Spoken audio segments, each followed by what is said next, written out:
Greg, thank you for joining us today. It's another conference here in Nashville for the AAPCP. Can you give us just a high-level overview of your firm and the type of work that you do right now? Yeah, sure. So I'm Greg Endicott, Managing Director of Strategic Value Group, and we are a valuation consulting firm that does work in the healthcare space. So we do both business valuation and provider compensation value. Well, actually, all compensation valuation, and been doing that for over 30 years. And I also have another firm, Value Vision, which is a software company that is developing solutions, technology solutions for the valuation ecosystem. And I'm very happy to be here. Over the last 12 months, what have you seen as the biggest change in physician compensation? Well, I think from an AI, I'll kind of tackle this from an AI perspective. And I think that one of the biggest changes is really just the incredible opportunity there is with applying AI and various technologies to the area of physician compensation. And in particular, there have been a lot of additional capabilities that have come online actually in the last, say, 3 to 4 months, where we're really starting to see, you can really visualize the ability to do certain things, like whether it's contract reviews or the quantitative analysis, and a lot of the things, if you think about all the things that provider comp professionals have to address and deal with, there's a lot of things where AI can really help with that. And I think even like 12 months ago, we've been talking about that, but talking about it and the technical feasibility and then the application, there's still that path that you have to go through. So I think we're now getting to the point where, yes, it's absolutely technically feasible. And now we're really getting to the point where people are starting to look and, how do we implement that? So they could be using existing software tools, such as Ludi and so on, where that AI capability is potentially being built into that. They can also utilize other tools or self-created tools in order to help do the things that they need to do. So I think that's one of the most exciting things. Now, obviously, you have other more traditional aspects of changes in physician comp in terms of the fee schedule changes, in terms of just the dynamics of physician recruiting and those types of things that have always been around, although they're, every so often, they're changing and they're constantly dynamic. But I think that the AI piece now is another avenue to try to help physician comp providers to be able to help with all the scope of their responsibilities in this, very dynamic market. Those are some really interesting points. One of the ones I think it's worth noting is the pace of change. So a couple of years ago, we had the opportunity to speak on AI, and it was just an introduction of what is AI and what the future looks like and how we're going to use it. I think the pace of change has been so quick. How have you worked through that transformation on that pace of change, or thinking about what is the best way to implement AI in your everyday workflows? Yeah, that's a great question. And your point about the pace of change is really on point, because it's pretty much it's unprecedented. I mean we're doing basically what you could term as R&D every day, and literally you're in the middle of a use case or an application, and all of a sudden there's a new model or there's a new capability or scaffolding or tool structure that literally changes what you can do just immediately at that point in time.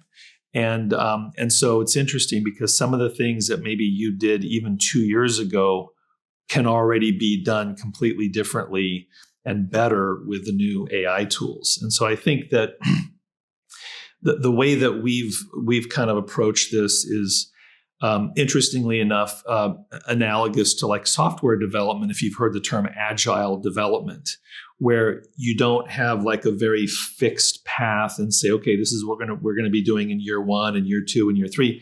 You're agile. So that way, when things change, yes, you have your ultimate objectives, you have your use cases, you have the things that you need to do, but the way in which you do them and the tools that you use are changing very dynamically, to go to your point. And so we're really doing a couple things. Number one, we're laser focused on what our ultimate objectives are from an operational perspective, and helping our clients and so on do that. But then we're keeping we're maintaining really a very clear understanding of what is happening with respect to the AI technologies and how fast that's changing, and trying to be very agile with saying, okay, now that there's this new capability out there, this use case that we were pursuing that maybe was going to take a lot of effort, and maybe when you do the cost benefit, maybe wasn't quite worth it. Well, now with the new tool, it is worth it, because you can get it set up and you can get that benefit at a fraction of the cost and effort that existed before. So I think really that's our key takeaway is to really make sure that we're aware of what's happening, and then how do we implement that in terms of our overall objectives. And I think that for those in the provider compensation space, I think that's a good mechanism to be able to try to do that and implement AI. Sound advice, really thinking about the methodology and your approaches, and understanding how the models and tools can be leveraged for that. As you touched on this a little bit earlier about how provider compensation touches so many different areas when you think about contracting, pay administration, compensation plan design, valuation.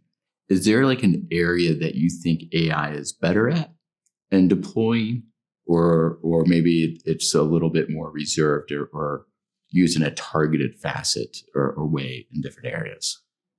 Yeah, another great question. I think historically, if you look over the past couple of years, since we've all been talking about generative AI and so on, the areas that AI has been the most useful is more of like in research and things like that, where it's kind of an assistance and so on, and understanding that generative AI does have some limitations. Generative AI is not deterministic.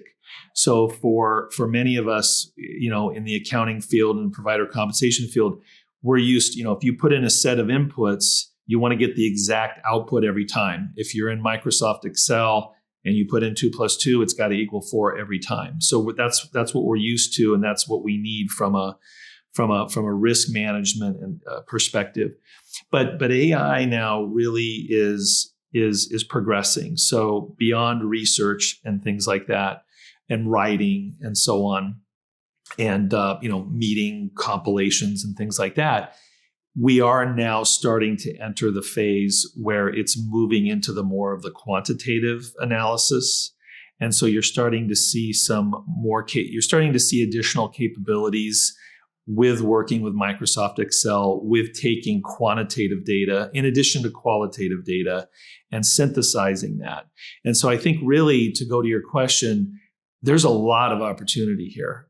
There's a lot of opportunity for provider compensation professionals, in the sense that if you think about all the things that need to be done in the process, whether it's, if we expand this to like beginning of like physician recruiting all the way to contract, derivation and negotiation, and then management and FMV compliance, and all the whole continuum of activities that fall under provider compensation management, there's a lot of areas there that are now where AI can really help.